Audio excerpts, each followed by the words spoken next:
everyone, it's Alyssa, and today I'm doing a super exciting video. It is that time of year where everyone just wants one thing. They all have one goal, and that is to make the cheer team. One of my number one requested videos is how to make the cheer team, tips on the cheer team. Subscribers who have been with me for the past few years know that I've put out a video every single year with new tips and me just kind of, restating my old tips because I want you guys to be refreshed of everything that you need to do to try out for your cheer team. So with that being said, today's video will be 7 secrets to making your high school cheer team. If you want super in-depth cheer tryout videos, I have a few from the past years. I'll link them below. My experiences, regular tips for new freshmen. I have different videos out there. And today we're just going to be focusing on the key things, the secrets to making your cheer team. If you couldn't already tell from the 10 seconds that I've been talking, I got my hair cut 6 inches. So that's new. So yeah, it is that time of year. It is cheer tryout season. It's a very scary but exciting, exhilarating, stressful time because, trying out for cheer is just all of those things. So making the cheer team, there's a lot of different components that go into this. But there are, in fact, things that the judges and the coach will be looking for specifically. There are certain things that will make you stand out specifically out of everybody else. Because standing out in a positive way is the best way to have really good chances of making that team. So let's just get started. So the first thing that really helps you make the cheer team is standing out and shining in any specific area. I mean, if it's all areas, obviously that's amazing and good for you. You've got it all. But what really stands out in the judges' minds is when they see a certain category of cheer that is very much highlighted in this person's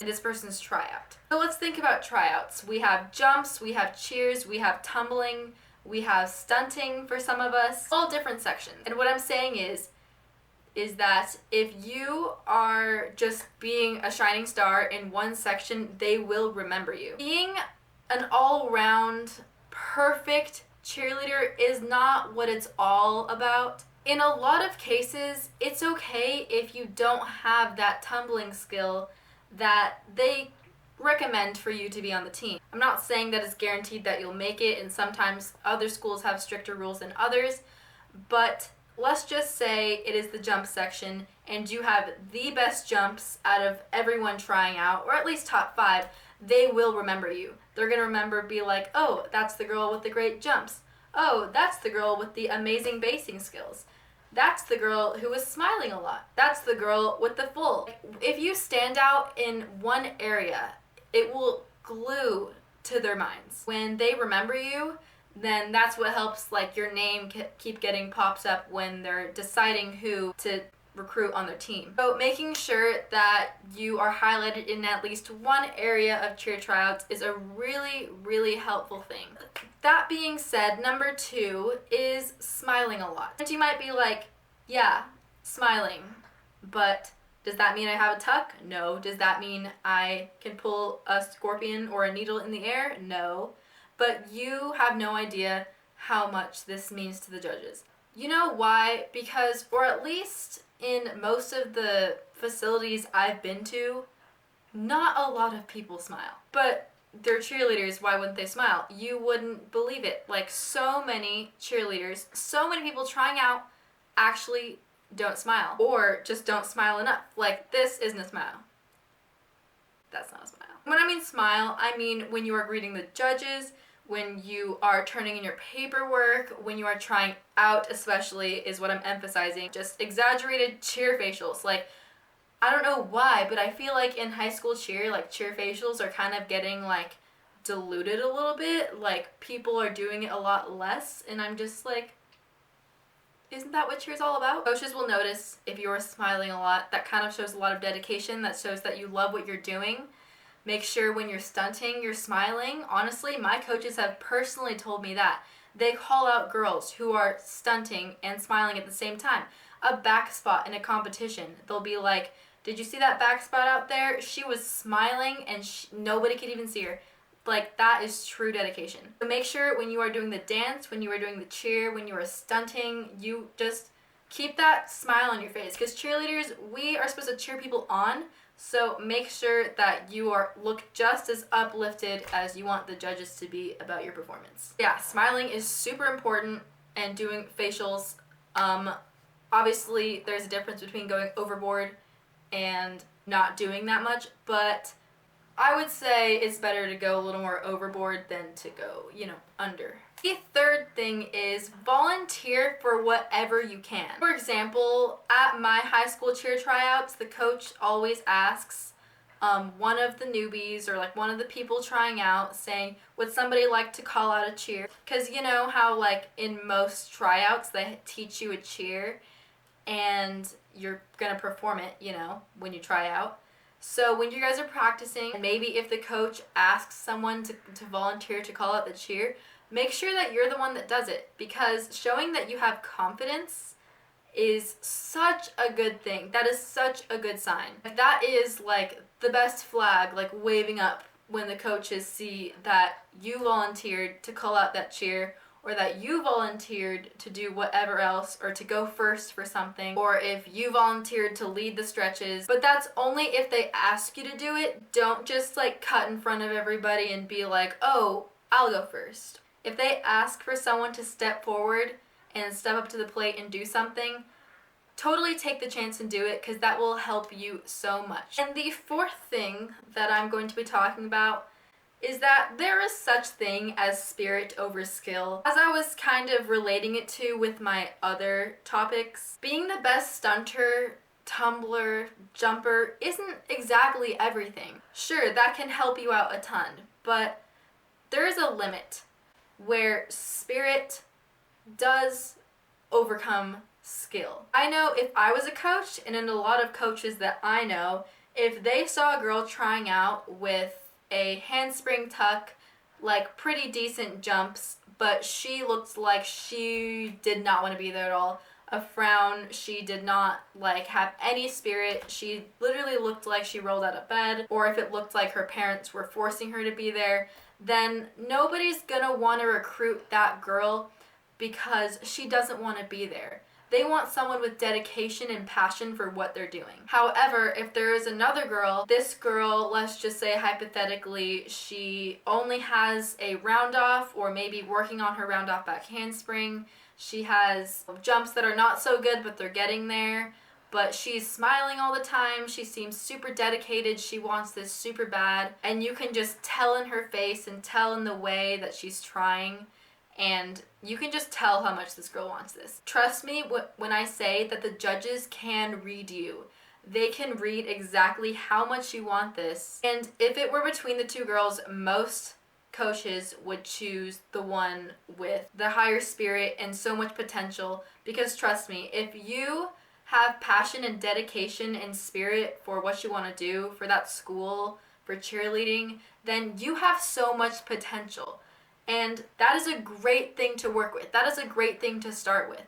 Because the coaches know if you have that, then you have all summer up until competition season, or if you don't compete until football game season, to work on your skills. The real problem is when you get people that don't have any spirit or any will to be there.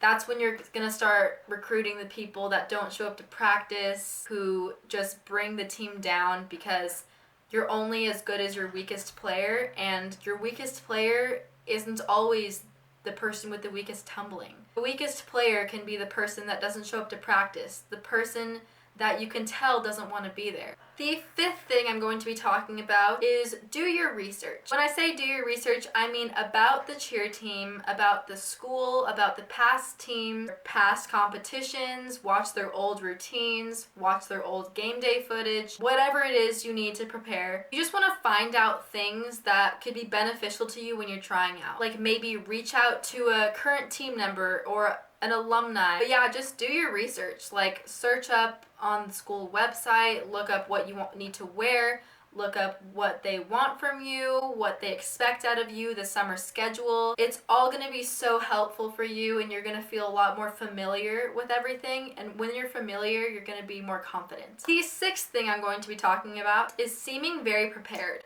And this could be portrayed in many ways. You can seem prepared as simply as how you are put together. Just looking put together, showing that you're dedicated and you just want to look nice for tryouts, that's definitely gonna also leave a mark on judges because they're gonna notice. I remember during my tryouts, when I first tried out for high school cheer, when I was about to be a junior, I've never done high school cheer before at that point. I was an all-star cheerleader all the years before that.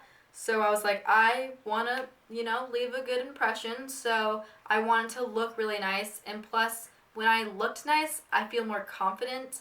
And when you feel more confident, you perform so much better. I got that Aussie instant freeze hairspray and slicked my hair back in the highest, tightest ponytail.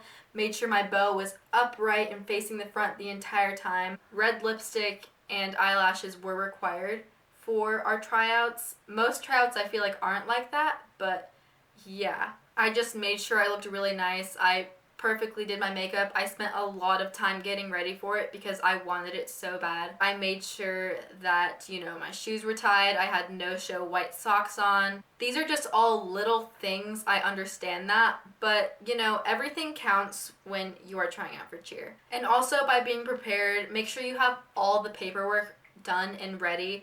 Because when I've been at tryouts, there's always a handful of people who didn't get the memo about an athletic packet or donation or a physical.